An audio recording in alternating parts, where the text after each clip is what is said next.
जय माता दी दोस्तों, कैसे हैं आप सब। आप सभी को शारदीय नवरात्रि की ढेर सारी शुभकामनाएं।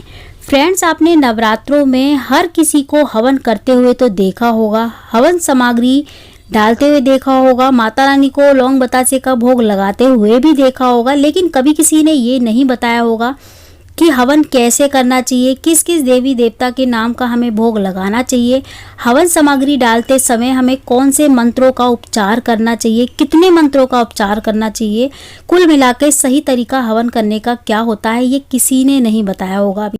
और दूसरी चीज़, क्या हमें हवन डेली करना चाहिए, क्या माता रानी को हमें 11 में डेली भोग लगाना चाहिए, और अगर करना चाहिए तो कितने दिन तक करना चाहिए, क्या पूरे 9 दिन तक या फिर पहले और लास्ट नवरात्रे करना चाहिए, ये भी मैं आपको बताऊंगी।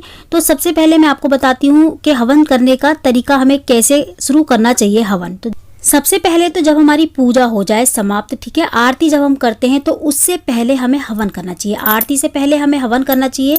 तो आरती जब आपकी शुरू होने वाली हो, पूजा खत्म होने वाली, तो उससे पहले आप एक गाय के गोबर की जो कंडी होती है ना, गाय के गोबर का कंडा होगा तो बहुत अच्छी बात है। तो गाय के गोबर का कंडा ले लें, उसका थोड़ा सा एक टुकड़ा ले लें, उसको गैस पे जला लें, कच्चा जलाएं, पूरा ना जलाएं, ठीक है, उसमें से धुआं नहीं उठना चाहिए, बस ऐसा जला लें और लाल हो जाए वो एकदम कोयले की तरह, ठीक है, लाल लाल दिखने लग जाए। उसके बाद आप उसको उठा के हवन कुंड में डालें। हवन कुंड अगर है तो अच्छी बात है, वरना आप बड़ा सा दिया भी ले सकते हैं, ठीक है। अगर आपके पास कोई बर्तन हो वो भी ले सकते हैं, खराब हो, काला, जैसे आप किसी काम में लेते हो, यूज में ज़्यादा ना हो, वो ले लें। या फिर आपका पहले का कोई दिया हो, पुराना दिवाली वगैरह का पड़ा हो, तो उसको अच्छे से साफ करके शुद्ध कर लें, उसको भी आप ले सकते हैं, ठीक है। जरूरी नहीं है कि आप हर साल नया दिया लेके आएँ या नया हवन कुंड लेके आएँ। आप उसको अच्छे से धो के साफ कर ले, शुद्ध कर ले, गंगा जल से छिड़क ले, उसके बाद ही आप जो है ना हवन करें उसमें। तो गाय के गोबर की जो हमने कंडी जलाई थी, कंडा, उसको हमें हवन कुंड में रखने के बाद सबसे पहले 3 आहुति हमें देसी घी की देनी है अग्निदेव के नाम की। क्योंकि कोई भी पूजा जब हम शुरू करते हैं तो अग्निदेव को बुलाते हैं, जैसे दिया जलाते हैं, साक्षी होता है दिया हर पूजा का, तो वैसे ही हमें अग्निदेव भी बुलाने चाहिए हवन में। तो पहले हम अग्निदेव को बुलाएंगे। तो देसी घी से अगर जल जाती है अग्नि तो अच्छी बात है, नहीं जलती तो हम थोड़ा सा कपूर डाल देंगे, कपूर से फिर तिल्ली लगा देंगे। वैसे अगर सही तरीके से कंडी जली होगी ना, पूरी नहीं जली होगी, तो हवन में आग जरूर लगेगी, अपने आप अग्नि जरूर जलेंगी। नहीं जलती तो कोई बात नहीं, तिल्ली से लगा सकते हैं। तो पहले हमें हवन कुंड को पूजना होता है, ठीक है। पूजने का मतलब ये है कि थोड़ी सी जल की छींटे देके उसको टीकना है, तिलक करना है। उसके बाद हमें अग्नि जलानी है। अग्नि जल चुकी है। अब हम 2 बतासे लेंगे और 2 लौंग के जोड़े लेंगे। दोनों बतासों में एक जोड़ा रखेंगे, उसको घी से सान के बतासे को एक तरफ रख लेंगे, अलग प्लेट में, अलग कटोरी में।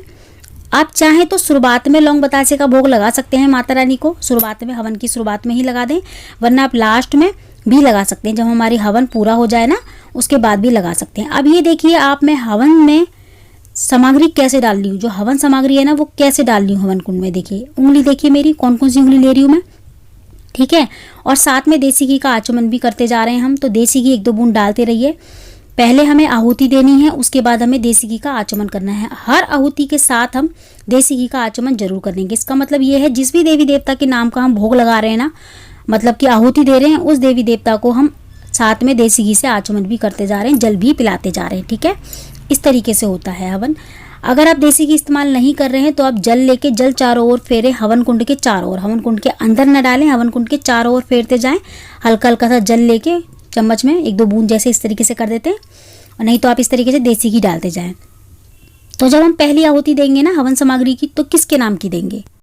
देखिए मैं इसमें ना पूरी तरह से हवन तो नहीं बोल सकती, मतलब कि जो मंत्र हैं वो नहीं बोल सकती, क्योंकि खाली मंत्र नहीं बोले जाते, हवन करते समय ही बोलने चाहिए, ठीक है, या फिर भोग लगाते समय बोलने चाहिए, लेकिन इस तरीके से खाली मंत्र नहीं बोले जाते। तो मैं सिर्फ नाम बताती जाऊंगी और यहाँ साइड में मैं स्क्रीन पे सारे मंत्र लिख दूंगी।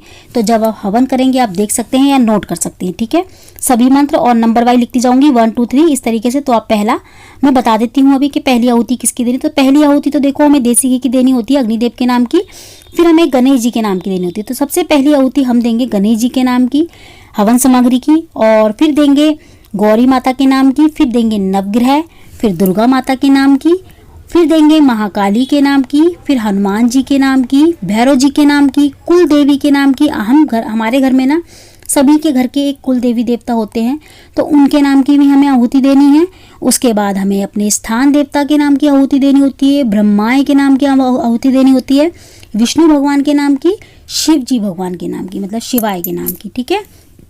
तो ये आहुतियाँ हमें देनी होती हैं, उसके लिए सभी के नाम की एक एक आहुति हम देते हैं थोड़ा सा मंत्र बोलते हुए। ठीक है, अब मंत्र कैसे बोलने हैं ये मैं यहीं पे स्क्रीन पे लिख दूंगी, आप अच्छे से बोलें मंत्रों में। ठीक है, मंत्र बहुत आसान है, कोई इसमें ये नहीं कि आप नहीं पढ़ पाओ या गलती करो, बिल्कुल भी नहीं होगी आपसे गलती।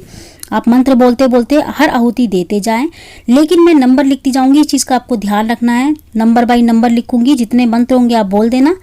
और अगर आप बिल्कुल सिंपल तरीके से हवन करना चाहते हैं ना, इतने सारे मंत्र नहीं बोलना चाहते, तो फिर 5 आहुति हम दे सकते हैं खाली। जैसे कि सबसे पहले गणेश जी की, फिर दुर्गा माता की, गौरी मैया की, अपने कुल देवी देवता के नाम की, अपने इष्ट देव की 5 आहुति दे दें बस। और माता के नाम का आप बतासे का भोग लगा दें लास्ट में। इस तरीके से भी कर सकते हैं छोटा सा हवन। और अब जानना है ये कि हवन क्या हमें डेली करना होता है। तो देखिए, हवन अगर आपने पूरे 9 व्रत रखे हैं तो माता रानी को हमें लौंग बतासे का भोग डेली 11 में लगाना होगा। तो अगर आप हवन नहीं कर सकते हवन सामग्री के साथ, तो आप 2 डेली लौंग और बतासे का जोड़ा आप माता रानी को भोग में जरूर लगाएं, इस तरीके से 11 करके। ठीक है, अगर आपने व्रत नहीं रखे पूरे 9, तो आपने पहला और लास्ट व्रत रखा है, तो आप पहले व्रत वाले दिन और लास्ट व्रत वाले दिन लौंग बतासे का भोग लगा दें बस। और बाकी बीच के दिन आप नॉर्मल पूजा करें, दिया जोत वगैरह जैसे आप जलाते हैं आरती वगैरह वैसे कर सकते हैं, 11 ना करें। ठीक है, अगर आपने व्रत नहीं रखे तो अगर आपकी इच्छा हो तो आप कर सकते हैं। देखिए, हवन करने से कोई नुकसान नहीं होता, हवन करने से हमारे घर में पॉजिटिव आती है, घर का जो वातावरण होता है ना बहुत अच्छा हो जाता है। सच में आपको यकीन नहीं होगा, हवन करने के बाद घर में इतना अच्छा वातावरण हो जाता है ना कि बहुत अच्छा लगने लग जाता है घर में। अगर जिस घर में नेगेटिविटी होगी ना, नेगेटिविटी फैली हुई होगी, घर में मन नहीं लगता होगा, घर खाने को दौड़ता होगा, या घर में लड़ाई झगड़े हो रहे होते होंगे ना, तो ये हवन आप करके देखिएगा, ये सारी चीज़ें आपको समाप्त होती हुई दिखाई देंगी। हवन में इतनी शक्ति होती है, मंत्रों में इतनी शक्ति होती है। ठीक है ना। अब देखिए, लास्ट में हम लगा रहे हैं माता रानी को भोग लौंग और बतासे का। तो 2 लौंग लेनी है, 2 लौंग के जोड़े लेने हैं, 2 बतासे लेने हैं, हमको माता रानी के मुख तक ले जाने हैं। उसके बाद माता रानी की जो हमने यहाँ पे हवन कर रखा है ना, उस हवन में डाल देने हैं दोनों। ठीक है, आपके घर में जितने भी मेंबर हैं सबसे एक एक जोड़ा लगवा सकते हैं आप चाहें तो जितने भी मेंबर हों, अगर आप पूरा बतासा नहीं डलवाना चाहते तो कम से कम 2 लौंग लेके एक जोड़ा लेके लौंग का सभी के हाथ से भोग लगवाएं माता रानी को लास्ट में, या शुरू में भी लगवा सकते हैं आप, हवन बाद में कर लें, पहले भोग लगा दें, या फिर लास्ट में आप भोग लगा दें, पहले हवन कर लें, जैसे भी आपकी इच्छा हो वैसे कर सकते हैं।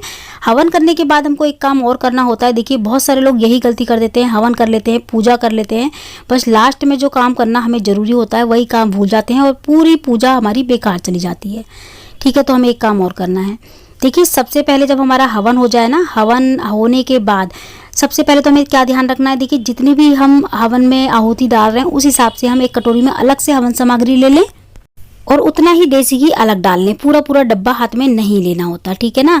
तो अगर आपको कम पड़े तो और ले सकते हैं, लेकिन हमें इकट्ठी नहीं लेनी। और हवन सामग्री जितनी भी, क्योंकि लास्ट में बचती है ना, वो सारी हमें इसी में डालनी होती है, बचा के नहीं रखनी होती उसमें से, तो इसीलिए पहले से ही अलग से ले लें दोनों चीज़ें, देसी घी भी हवन सामग्री भी। जो बचेगी थोड़ी बहुत वो हमें इसी में डालनी होगी हवन में। उसके बाद हम आरती कर लेंगे लास्ट में। आरती करने के बाद जो काम जरूरी होता है वो हमें करना है। देखिए, जिस लोटे से हमने पूजा की थी ना माता रानी की, उसी लोटे से जल लेके हमें सीधे हाथ में, इस तरीके से सीधे हाथ में थोड़ा सा जल लेना है हमें, 1-2 बूंदें, और इस तरीके से हवन के और आरती के चारों ओर इस तरीके से 2 बार हमको फेरना है, जल लेके 2 बार करना है और हाथ जोड़ लेने हैं। और माता रानी से पूजा में रही कमियां और हवन में रही कमियां, मंत्रों में जो थोड़ी बहुत बोलते हुए गलतियां हो गई हों, उसके लिए माता रानी से क्षमा मांगेंगे और अपनी प्रार्थना करेंगे। जिस भी कामना के साथ आपने हवन किया है, माता रानी के व्रत रखे हैं, वो कामना बोलते हुए माता रानी से प्रार्थना करेंगे। तो देखिए, इस तरीके से ना हवन होता है नवरात्रों में। बहुत ही सिंपल तरीके से हम डेली हवन कर सकते हैं। मैंने आपको दोनों तरीके बता दिए हैं, हवन के मंत्रों के साथ भी बता दिया। और अगर आप मंत्र नहीं करना चाहते तो खाली लौंग बतासे का भोग लगा दे। लौंग बतासे का भोग सिर्फ सुबह लगाया जाता है, शाम को नहीं लगाया जाता। शाम को नॉर्मल पूजा होती है। जो भी भोग प्रसाद में आप बनाते हैं अपने भोग में, फलाहारी का ही भोग लगाया जाएगा। अन्न का भोग नहीं लगाया जाता पूरे 9 दिन तक।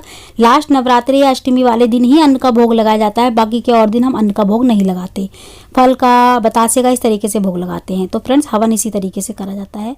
तो आज की वीडियो में इतना ही। जय माता दी।